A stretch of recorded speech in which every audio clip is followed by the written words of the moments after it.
Saiba quem são os mercenários, soldados que lutam por dinheiro em conflitos tão antigos quanto a guerra. Estes personagens em confrontos por todo o mundo saíram da ilegalidade para se tornar empresas.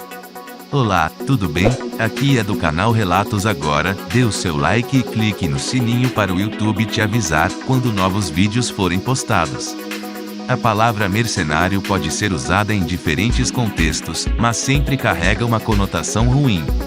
Segundo o dicionário, uma pessoa que age ou trabalha apenas por dinheiro ou pelo benefício que lhe é oferecido, uma pessoa egoísta.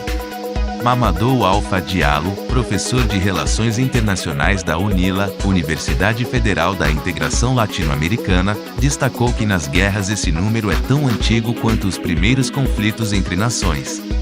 Segundo o professor, esses soldados foram contratados antes mesmo do país formar um exército.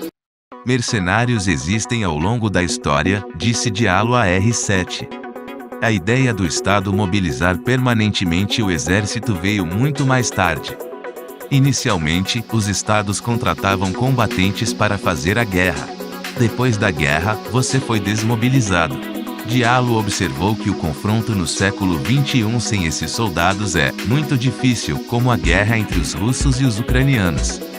Especialmente na Ucrânia, você pode ter um típico personagem mercenário. Por quê? Mesmo que sejam de empresas privadas, essas empresas não mostram a bandeira, ressaltou Diallo, apontando para relatos de que nenhum partido reivindicou a responsabilidade por isso. Há relatos de brasileiros e europeus sendo convocados para o exército para lutar ao lado da Ucrânia, que, na visão do professor UNILA, seria um exemplo de mercenários. Em princípio, em todos os conflitos atuais, mercenários estrangeiros estão envolvidos.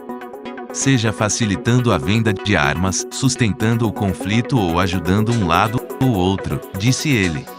É importante distinguir entre mercenários e voluntários.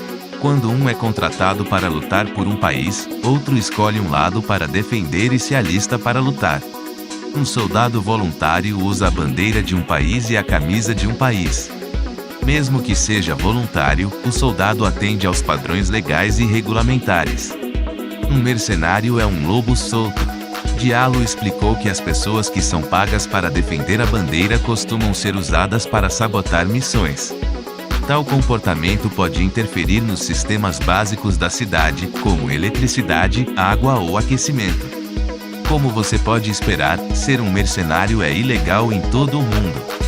No entanto, quando mudamos nosso nome e chamamos os mercenários de seguranças particulares, o poder da lei repousava sobre os ombros desses caras de forma diferente.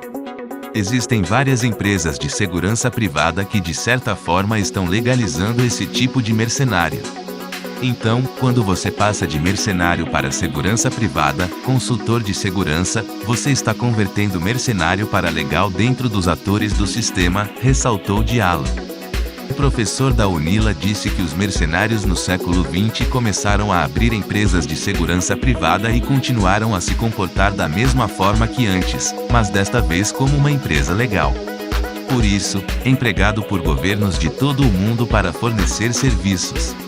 Uma das empresas de segurança privada mais famosas da história é a American Blackwater, que mudou seu nome para Academia no início da década passada.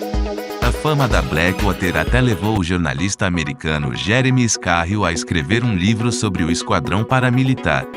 Presença na Guerra Fria na segunda metade do século XX, a demonstração de poder entre os Estados Unidos e a União Soviética tentou provar ao resto do mundo qual país era o mais desenvolvido, tanto tecnologicamente quanto social e economicamente. Apesar do nome, a Guerra Fria nunca foi um conflito armado entre duas superpotências. Os EUA nunca invadiram a União Soviética e vice-versa. No entanto, isso não significa que os dois países não estejam espionando e sabotando seus aliados. Foi neste contexto que a figura dos mercenários entrou na guerra e teve um papel importante numa guerra de palavras. Durante a Guerra Fria, em muitos golpes na África e na América Central, sempre havia mercenários envolvidos. Na África, era muito comum. E na Europa, quando havia um ataque, sempre culpavam os mercenários, explicou Diallo. Segundo o professor, a responsabilidade dos mercenários na Europa perdeu terreno com o medo de ataques terroristas.